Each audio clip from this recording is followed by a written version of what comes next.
Bonjour à chacun et à tous et merci de retrouver Angle de Vue, votre émission qui permet le décryptage de l'actualité sur le continent africain.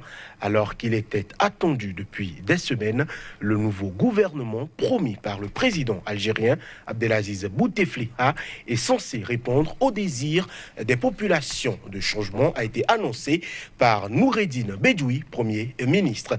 Attendu depuis 3 semaines au moins, cette nouvelle équipe compte 27 membres en plus du Premier ministre. Le chef d'état-major de l'armée qui avait demandé d'enclencher la procédure de l'article 102 de la Constitution pour empêcher le chef de l'État demeure vice-ministre en charge de la défense. Cette nouvelle équipe peut-elle répondre aux aspirations des millions d'Algériens qui envahissent les rues du pays depuis de nombreuses semaines?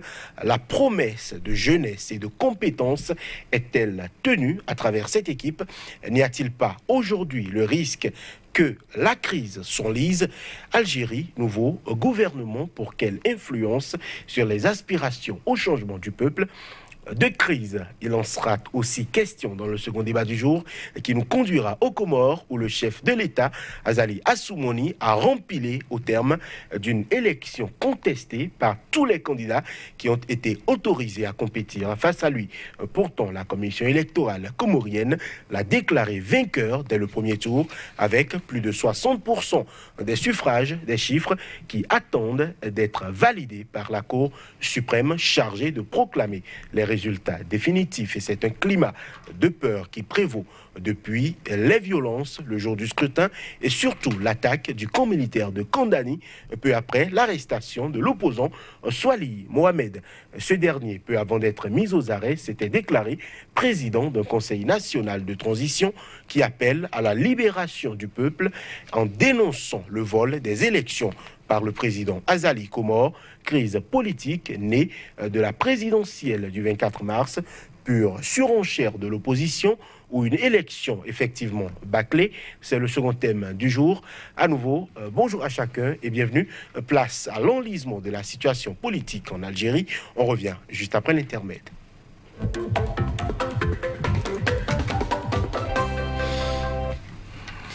Algérie, un nouveau gouvernement, pour quelle influence sur les aspirations au changement du peuple? Ce débat se fera avec vous, messieurs. D'abord, Dieudonné Lokossou, bonjour. Bonjour, monsieur le journaliste. Vous êtes un grand militant des droits de l'homme, panafricaniste, également ancien secrétaire général de la CSA Bénin. Un plaisir de vous avoir sur ce plateau. Face à vous, Élisée Ribelabel Adjovi, bonjour. Bonjour, Johannes Toanou, chers téléspectateurs, bonjour. Vous êtes journaliste internationaliste, vous êtes également écrivain. Un nouveau gouvernement de 27 membres, dont quelques femmes. Et bien, Bella Diovi, pour quels objectifs selon vous? Mais je pense que le président Abdelaziz Bouteflika est resté dans sa logique, rester tout en donnant l'impression de partir. Et le peuple n'en veut pas. Le peuple n'en veut pas, c'est vrai. Une fois encore que c'est l'armée qui a vraiment la même mise sur le pouvoir en Algérie. Et que donc Abdelaziz Bouteflika, ça fait un bon moment qu'il ne gère plus grand-chose. Parce que depuis 2013, où il a eu son AVC, il ne gère plus grand-chose. C'est un cercle des gens proches de lui, 4 à 5 personnes qui gèrent l'essentiel du pays, y compris le chef d'état-major général qui est vice-ministre de la Défense et qui a demandé à la Cour constitutionnelle de déclencher la procédure de la destitution du président Abdelaziz Bouteflika. Donc là où on est aujourd'hui, le président Abdelaziz Bouteflika essaye de faire ce qu'il a toujours dit qu'il va faire, c'est-à-dire qu'il y ait un nouveau gouvernement qui gère le pays. Mais je ne pense pas que ce soit la volonté du peuple. Je ne pense pas que ce soit même la volonté exprimée par l'armée à travers le chef d'état-major. Et donc, moi, je pense que ça ne va pas arrêter les événements et que demain, il y aura encore des gens dans la rue et que vendredi, on aura encore un vendredi noir, si je peux m'exprimer ainsi. De toutes les manières, je pense que finalement, le clan Bouteflika va complètement s'effacer. Vous savez, pas plus tard qu'il y a quelques heures, un grand homme d'affaires très proche de Bouteflika, qui était un peu le patron des patrons, a été amené, a été interpellé, et donc cherchant à fuir le pays. Lorsqu'on en arrive à un tel résultat, ça voudra dire qu'il y a déjà de la débandade dans le clan familial. Voilà. Dieudonné Lokossou, dans cette nouvelle équipe, le général Ahmed Gaïd Salah demeure vice-ministre de la Défense et chef d'état-major. Mais l'homme avait demandé l'enclenchement de l'article 102 de la Constitution pour prononcer l'empêchement du chef de l'État. Était-ce juste des propositions? Est-ce qu'on est en train de vouloir dribbler le peuple?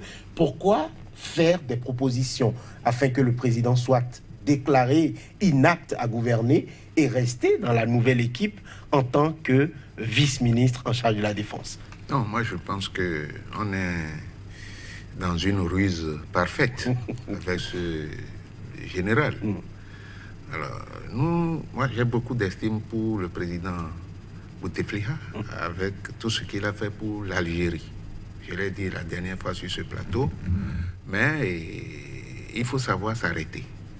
Et nous assistons sûrement à un nouveau printemps arabe qui pour le moment en Algérie se passe pacifiquement.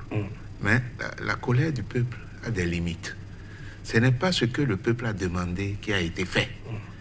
Donc, je pense que le fait d'annoncer ou de mettre en place un nouveau gouvernement ne résoudra aucun problème. Au contraire, ça va cristalliser la position du peuple. Parce que la liberté n'a pas de prix. Donc, ce que le peuple algérien veut depuis un mois, est-ce que c'est ce qui a été fait? Le général même, qui a pris fait et cause pour ce peuple, retourne sa veste. Donc, vous voyez que la démocratie, c'est une quête permanente, et telle que je connais la détermination des Algériens, parce que j'ai eu la chance de les rencontrer, de les croiser, en tant que syndicaliste, dans des forats, et j'estime que nous sommes arrivés à un point de non-retour, et ce qu'on a fait, c'est un peu amuser la galerie, c'est du folklore, et la vérité va être rétablie. Mais je ne souhaite pas pour ce pays que ça se finisse comme on a vu des gens derrière Kadhafi et on l'a liquidé. Lui-même, il est déjà pratiquement au bord du cimetière. Donc, quelle charge depuis 2013, comme l'a dit mon éminent confrère, qu'est-ce qu'il peut encore faire? Donc, voilà un monsieur, un vieux qui est pris en otage par des gens qui ont des intérêts divergents et convergents. La preuve, il a commencé par être lâché progressivement par ceux qui se disent très proches de lui. Tout à fait. Donc, je crois qu'il est aujourd'hui, il est inapte, il ne réfléchit plus. Est-ce qu'il est conscient même de ce qui se passe? Toute la question est là. Est-ce s'il était un peu conscient, est-ce que les gens lui disent la vérité pour qu'il se retire très tôt, avant qu'il ne soit tard? Donc, moi, je pense que le problème de l'Algérie, tel que c'est en train d'être réglé, au contraire, ils sont en train de faire un pas, de progresser vers une violence, ce qui ne serait pas bon pour le peuple. Et un bel exemple pour les pays qui les entourent, surtout la Tunisie, qui les regarde. Voilà. Est-ce que, Ebel Abel-Adjoui, je voudrais vous demander pourquoi le Conseil constitutionnel et son président, Tayeb Belaïz, n'ont pas répondu à l'appel du chef d'état-major de l'armée en s'auto-saisissant, c'est possible, pour actionner donc le levier de l'article 102 de la Constitution algérienne. Oui, il faut comprendre que toutes ces personnalités sont du système et que le système est finissant. Je ne pense pas forcément que le chef d'état-major a fait du folklore la fois dernière. C'est évident qu'il est du système et qu'il veut toujours compter après l'après Bouteflika, et que ce qui se passe aujourd'hui... Donc un jeu de dupes. Donc un jeu de dupes? Oui et non. En fait, ce qui se passe actuellement, le gouvernement qui est formé, c'est pour que le clan Bouteflika aille jusqu'au bout de sa logique. C'est à ça qu'on a affaire actuellement. Maintenant, ça n'a rien à voir avec la suite des événements. Moi, je suis convaincu que avec les prochains mouvements, on en arrivera à une remise en cause. Vous savez, lorsque, par exemple, il y a une crise profonde dans un pays et qu'il y a un mouvement peut-être de rébellion qui attaque un gouvernement, lorsqu'on est à la veille de négociations, chacun fait de la surenchère.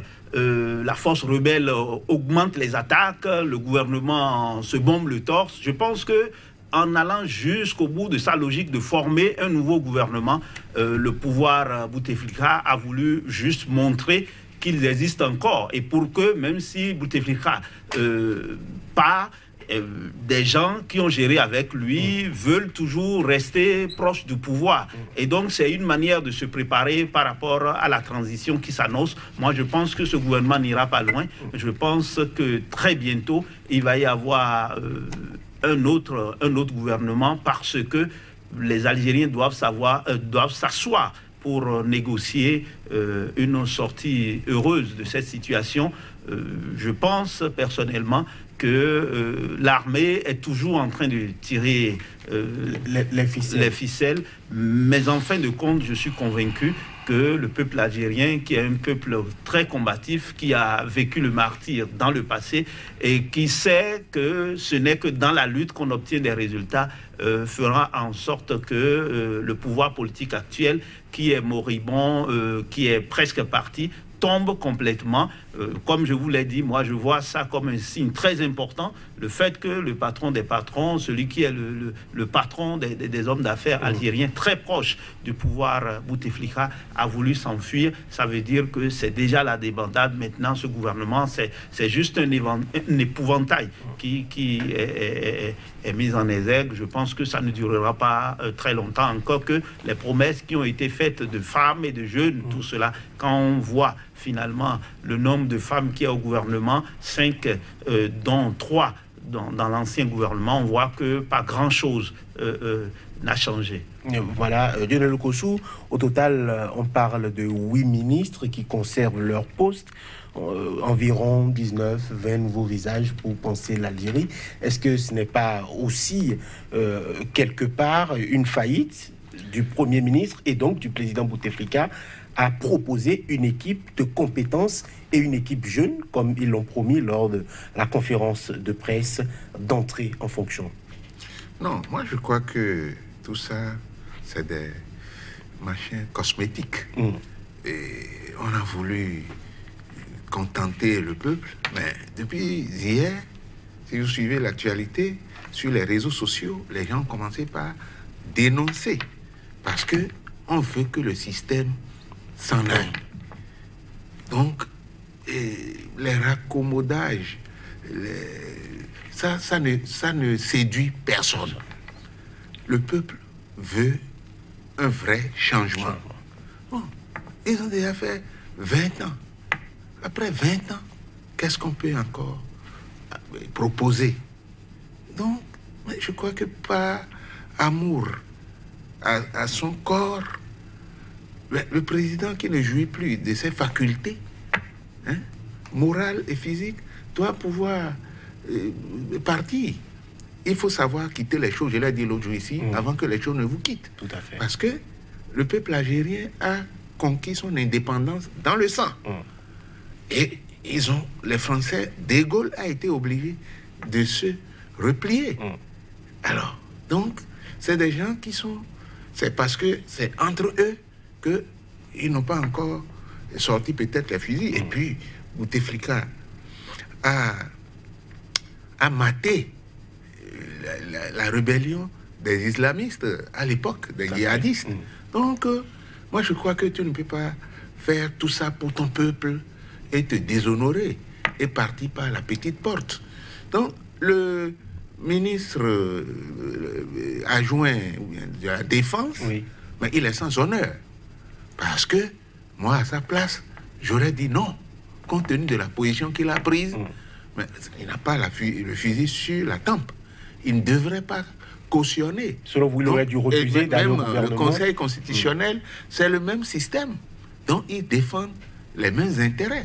Donc, à partir de ce moment, le peuple qui est brimé doit exprimer sa colère. C'est pour cela que je dis qu'il faut qu'on fasse attention. Ce n'est pas des tests qui manquent. Il y a des tests qui encadrent les mouvements de foule, de troupes dans ce pays. Et pourtant, nous sommes en période de confusion, on met de côté les textes et c'est le peuple qui parle. Parce qu'ils ne sont que délégataires d'un pouvoir. C'est le peuple qui a la souveraineté. Et ils doivent pouvoir le savoir. Mais ce n'est pas des cerveaux qui manquent en Algérie. À supposer aujourd'hui que le président, ce que je ne souhaite pas, c'est pas moi qui lui ai donné la vie, que Dieu lui arrache la vie, est-ce à dire qu'il y aura un vide? Donc, moi, je crois que ce qui se passe, c'est une provocation. Il provoque le peuple, et le peuple répondra à la mesure de la forfaiture. Parce qu'ils ont trahi l'idéal démocratique, l'idéal de liberté. Les jeunes sont en chômage. Il y a beaucoup de fléaux qui assaillent les Algériens. Donc, l'Algérie, les Algériens sont des gens suffisamment responsables et je crois que leurs dirigeants, et ils ont fini. Lorsqu'on finit de manger, il faut ramasser les plats et partir. Voilà. Donc, selon vous, Ibn Abel Adjovi, les appels à manifester vont perdurer et vont encore s'intensifier. Ah, mais naturellement, je ne pense pas que demain, mardi, il n'y aurait pas de mouvement et que surtout le vendredi, il n'y aurait pas le grand rassemblement, puisque les mardis, c'est généralement les étudiants et le vendredi, c'est le grand rassemblement. Je ne pense pas que ça va cesser et je suis convaincu que le peuple a déjà raison. Ce n'est pas que le peuple aura raison, le peuple a déjà raison.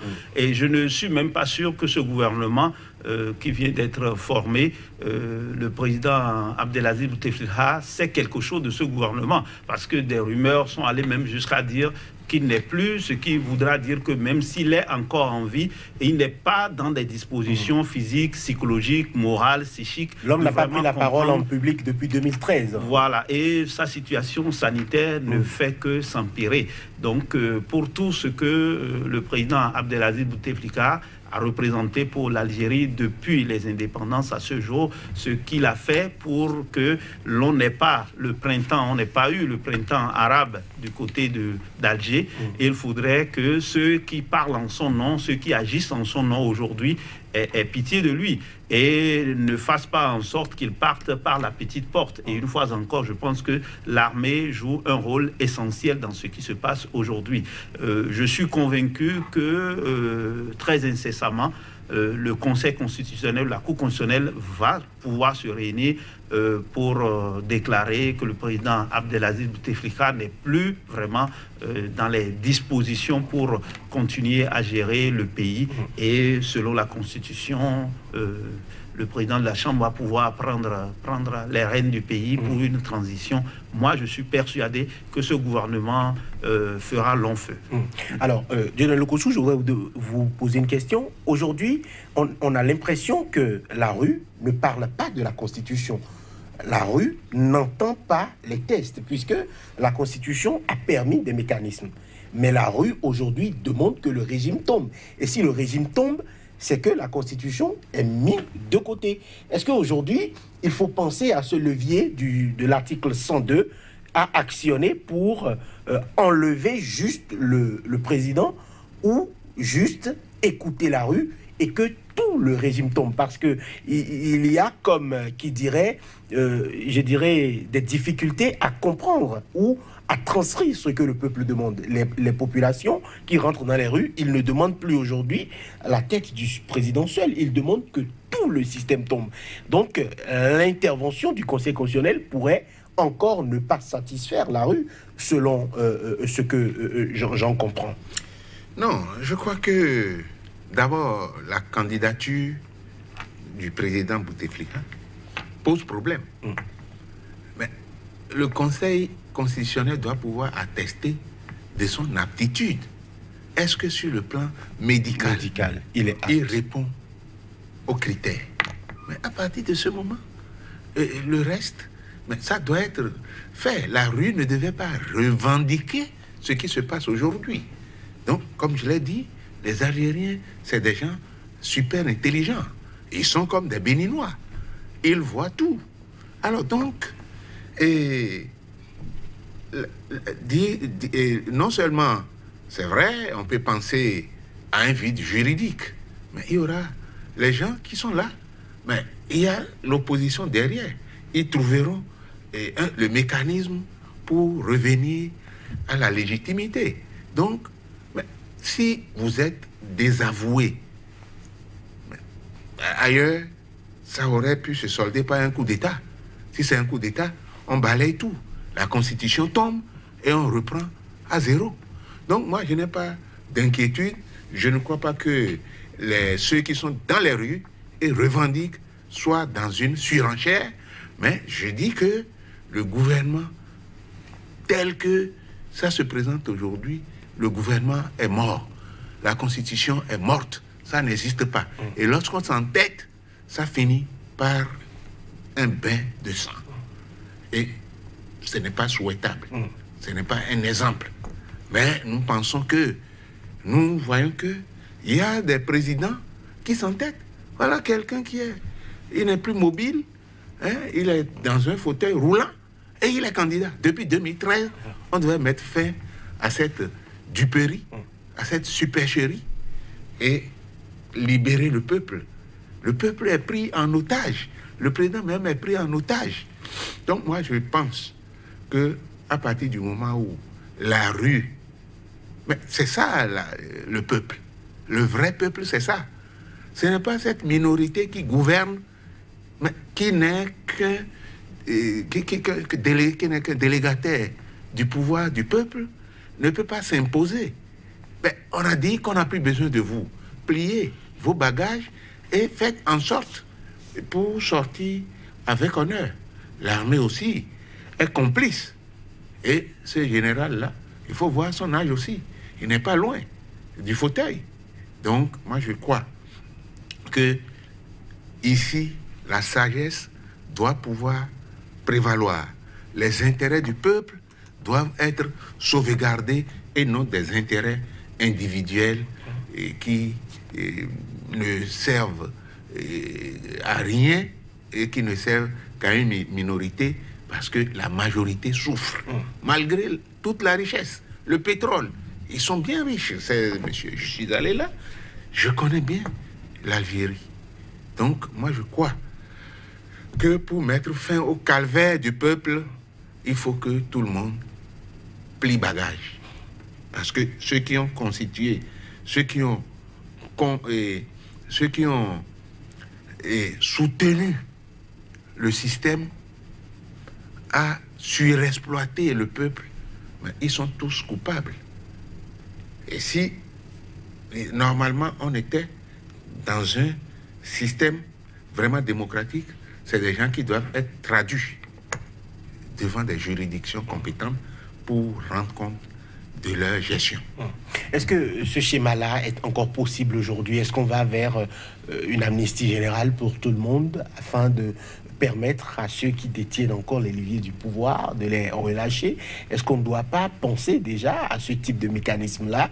Parce que visiblement, il y a encore des hommes forts du régime qui tiennent bon, et ces hommes-là qui font aujourd'hui que la situation est en train de traîner, en train de s'enliser. Et bien, oui, je pense que de toutes les manières, en posant sa candidature, le président Abdelaziz Bouteflika avait déjà dit clairement que un an plus tard, il allait se retirer et que on allait reprendre, on allait en conférence nationale, la Constitution va être revue. Tout cela, ça voudra dire que lui-même a déjà proclamé qu'on est en fin de régime. Et donc, en fin avril, il finit son dernier mandat. Alors, s'il n'y a plus d'élection, même s'il forme un gouvernement, le gouvernement n'est valable que jusqu'en fin avril.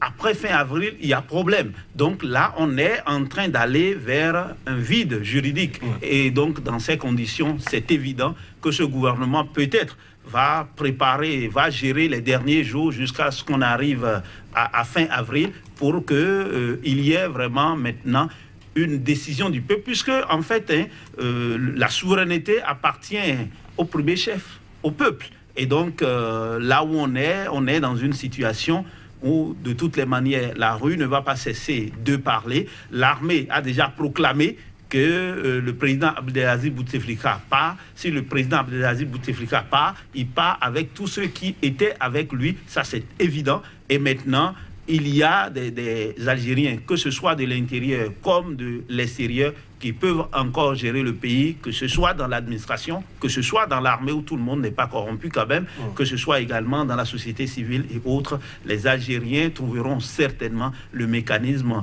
pour mieux revoir les choses. Je pense que sous d'autres cieux, et même dans un pays comme le Bénin, avant la conférence nationale, quelque chose a été fait pour qu'il y ait la conférence. Je ne sais pas si ceux qui sont là, ils veulent prendre les 3 à 4 semaines pour préparer quelque chose de nouveau pour l'Algérie. Je suis convaincu qu'en fin avril, on aura une autre situation et l'armée en sourdine est en train de travailler à cela. Dieudonné Lokossou, un mot de fin sur la situation en Algérie. Je crois que le président a voulu ruser parce que ce qu'il a proposé aux gens, a dit, à savoir, après sa réélection, il fera 1 an, mais c'est prévu par quel mécanisme constitutionnel? Bon, ça, c'est une invention. Donc, il était déjà dans du faux et le temps file. Donc, les 3 semaines qu'ils ont passé son mandat, comme l'a dit l'autre, fini à fin avril. Oui. Donc, ça va être... le gouvernement sera un gouvernement illégitime. Le gouvernement ne reposera sur aucun principe démocratique, aucun principe du droit constitutionnel. Donc, moi, pour l'intérêt du peuple, l'Algérie fait partie intégrante de l'Afrique, hein, pour qu'on ne soit pas la risée des gens, parce qu'ils ont une forte communauté en France. Tout à fait. Et aussi, cette communauté a commencé à par manifester, marcher, par protester. Donc, nous souhaitons qu'on sorte la tête haute, que le président, avec tout ce qu'il a fait, comme je le répète, il ne sorte pas par la petite porte. Ça va être une honte nationale et internationale. Voilà, c'est la fin du premier débat du jour. Nous allons parler à présent crise, toujours, mais cette fois-ci aux Comores. On revient juste après la virgule.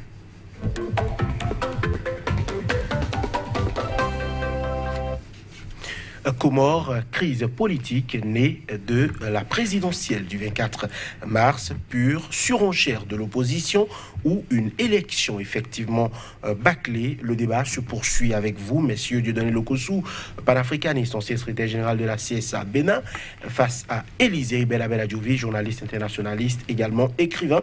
Qu'est-ce qui explique de votre point de vue, Dieudonné Lokossou, la crise qui s'ouvre aux Comores et qui compte déjà 3 morts suite à l'attaque du camp militaire de Kondani? Je crois qu'ici aussi, on est dans une tricherie, une grande tricherie. Et il y a un déficit démocratique. Comment donc? Mais je viens un peu un retour rapide en arrière pour dire que les démocraties africaines, ça a été une démocratie forcée. C'est-à-dire, après l'effondrement du mur de Berlin, le 9 novembre 1989, et le discours de la Baule du président François Mitterrand, il y a eu un nouveau paradigme. Les régimes dictatoriaux se sont reconvertis rapidement, et tout le monde, heureusement que le Bénin a été un précurseur. Donc, même si aujourd'hui on recule, nous avons quand même tenu le bout, on a tenu le bon bout jusqu'à un certain temps. Mais alors, nous sommes dans un système démocratique, il y a des principes qui sont établis, qui sont clairs, surtout pour les Comores. Mais voilà un pays à coup d'État répété. Le mercenaire qui est venu ici, s'est garé le 16 décembre, a tué un président comorien. C'est pas Ali Sohili ou un monsieur qu'il a bousillé. Et il s'est proclamé même président de cette île pendant un bon moment avant d'être éconduit. Alors, donc, le président Azali, mais face à 12 candidats, d'un seul trait, ramasse 60% des suffrages. Il est populaire. Mais vous voyez que il est populaire. Nous sommes, non. Mais, et puis, une élection qui se traduit, se termine par des jets de sang, ce n'est pas un bon signe. Donc, il n'aura pas la paix. Alors, moi, je vais vous citer le président Ngweyi, je suis en train de lire son livre. Il a dit, les libertés publiques, les droits de l'homme et la démocratie sont toujours des valeurs à défendre. Donc, si les choses s'étaient passées dans les normes, ben, il pouvait, j'ai suivi, c'est pas, dans un pays de l'Est là, où un comédien, un de vos confrères, avec le président sortant, mais on était à l'élection présidentielle, mais ils sont deux. Hein, ils étaient 30 et quelques, mais il y a 2 qui ont émergé, qui doivent aller au second tour. Mais comment sur 13 personnes, mais lui seul, avec la complicité de la structure qui est chargée de proclamer les résultats, on le déclare vainqueur. Et il a modifié la Constitution.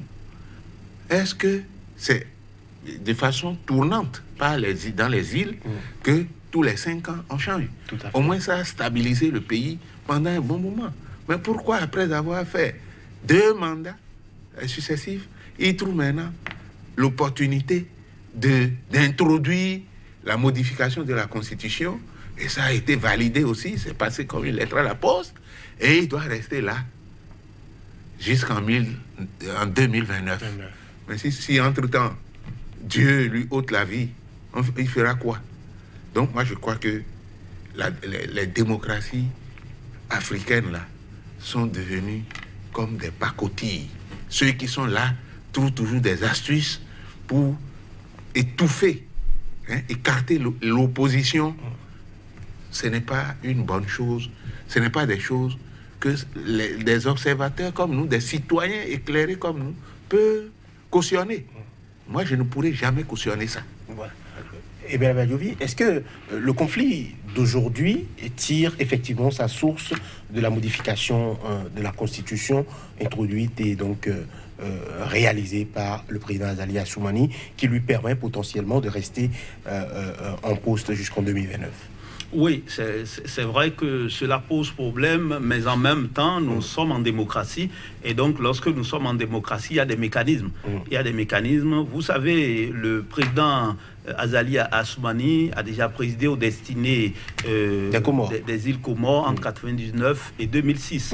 Et donc, il est revenu en 2016 comme démocrate bontain. Avant, il était un putschiste. Tout à fait. Mais il ne faut pas oublier que quand même, entre le 6 juillet 1975 à 2015, on a eu près de 40 ans d'indépendance confisquée des îles Comores, où vraiment l'ancienne puissance coloniale, la France pour ne pas la citer, a fait ce qu'elle veut. D'ailleurs, vous savez très bien que l'indépendance devrait prendre en compte les 3 îles que sont la Grande Comore, Anjouan, Moélie et également Mayotte, que la France a trouvé le moyen de dire qu'il y a eu un référendum qui n'aurait pas été concluant.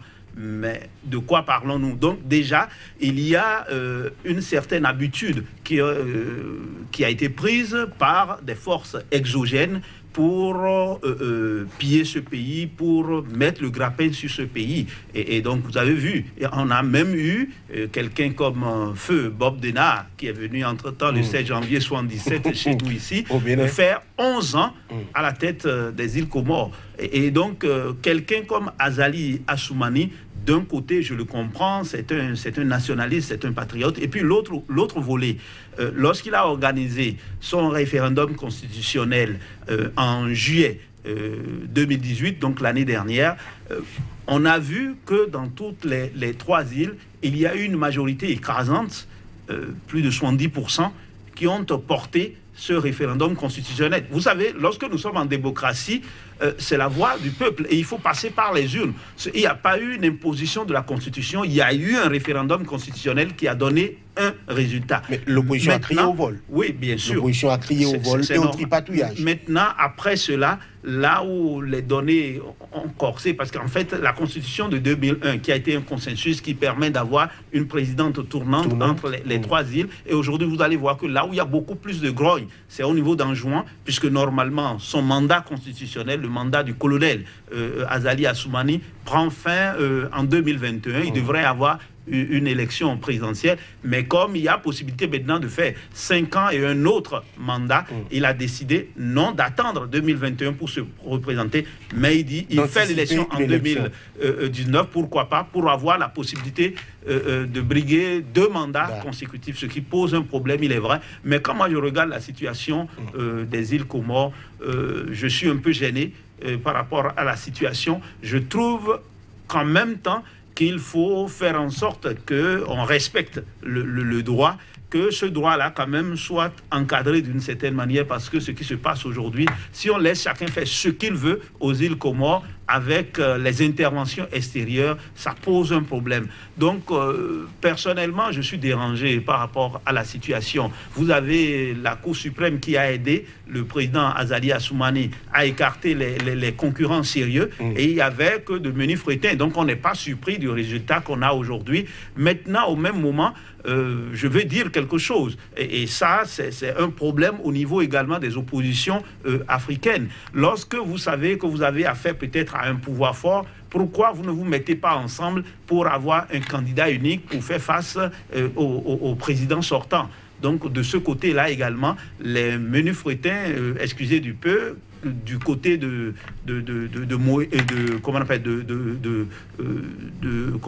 îles Comores auraient pu se mettre ensemble pour aller contre le colonel Azali Assoumani. Cela n'a pas été fait et le résultat qui est là aujourd'hui, c'est un peu ce qu'on pouvait attendre. On attend les résultats définitifs de la part de la Cour suprême, mais je sais qu'il n'y aura pas grand miracle du côté de la Cour suprême maintenant pour les îles Comores qui ont souffert pendant plus de 40 ans d'une indépendance confisquée. C'est un spectacle désolant. Non, je vais quand même réagir un peu par rapport à ce que vient de dire M. Adjovi. Alors s'il me dit que Azali, le colonel, est un patriote, je suis un peu gêné. Patriote, il a fait quoi? Il était là, dans l'armée, quand Bob Denard a débarqué. Mais ici, c'est vrai, on n'a pas pu arrêter Bob Denard, mais il a pris la fuite. Il a fui. Bon, lui, il a fait quoi? Ensuite, la démocratie, c'est vrai. Mais est-ce que le droit de la minorité même est respecté en Afrique? Lorsqu'on me dit, lorsque vous avez un pouvoir fort, mais c'est le peuple qui vous a donné le pouvoir. Ils sont forts par rapport à quoi? La souveraineté appartient au peuple. Et les institutions qui sont chargées de gérer la démocratie, mais on voit comment ça se passe. Mais lorsque on me dit qu'il y a des fautes légères, des machins, mais ça pose un problème d'éthique. Alors, donc, référendum, si c'est un référendum orienté, mais, le peuple vote. Au Togo, on vote. On vote un peu partout. En Côte d'Ivoire, on vote. Mais si c'est seulement les gens qui sont au pouvoir, qui doivent toujours avoir la raison de leur côté, moi, ça me pose un problème d'éthique. Mais il était là quand on a fait le référendum avant l'indépendance à Mayotte. Mais il est colonel. Il n'y a aucun refait d'armes que je lui reconnais. Et aujourd'hui, il a le goût du pouvoir. Il veut s'installer, il ne veut pas partir. Et il a mis en place un mécanisme pour le suivre. Et la Cour... la Cour suprême. La Cour suprême, mais c'est aujourd'hui que ça va être validé. Ça va aussi passer comme une lettre à la poste. Mais ce qui est malheureux, c'est que les gens contestent. Mais cette minorité-là qui conteste, mais ce n'est pas une invention. on connaît en Afrique et comment la démocratie marche. Mais si nous prenons l'Afrique de l'Ouest, il faut voir comment les choses fonctionnent. Avant, nous étions cités en exemple. Je parle du Bénin, le Sénégal, le Bénin. Et bon, vous prenez la Guinée. J'ai vu comment Alpha Condé a lutté pendant qu'il était dans l'opposition. Mais aujourd'hui, on est sur le point de changer la Constitution pour qu'il vienne. Est-ce que la Constitution a prévu qu'il faut changer? Si quelqu'un dit, je vais faire, si la Constitution a prévu 5 ans, et quelqu'un dit, volontairement, je fais 5 ans, après 5 ans, il faut qu'il plie ses bagages et qu'il laisse un autre venir faire. Donc, les gens ne respectent pas l'esprit même de la démocratie. Donc, on est confronté à des problèmes. C'est pour cela que lorsqu'il y a un conflit, lorsque des gens donnent des alertes, mais est-ce qu'on a besoin? S'il était vraiment chaud là, la population allait sortir et faire chaud là. Mais on tire sur des gens, mais des gens meurent. Mais est-ce que la démocratie, quand on fait en France, est-ce que les gens se regroupent pour dire le président est fort, il faut que chaque parti va aux élections? Et c'est les urnes qui déterminent celui qui a gagné. Donc, ce qui est valable ailleurs, pourquoi on doit changer ça ici chez nous? Donc, ça veut dire que c'est la démocratie tropicale. C'est la démocratie ridicule. C'est la démocratie tronquée. Voilà. Swali Mohamed a été arrêté, des militaires abattus. Est-ce que Azali a failli selon vous?